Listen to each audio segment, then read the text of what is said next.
So guys, so ito lang nga. So itutour namin kayo sa aming ginagawang dream house.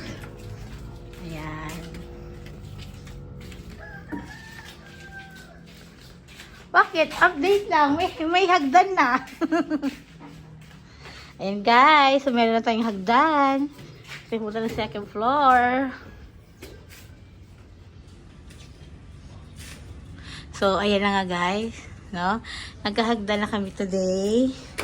At ipapagawa na rin natin siya.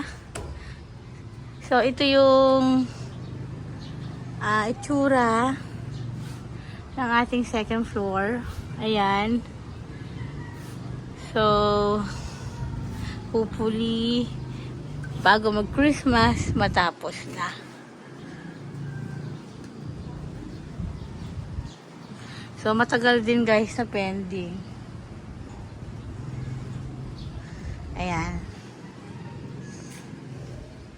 So itong hagdan na to, ang balak namin is bibilhan pa siya ng bahagdan, which is yung parang style Nara. Ayan. Kaya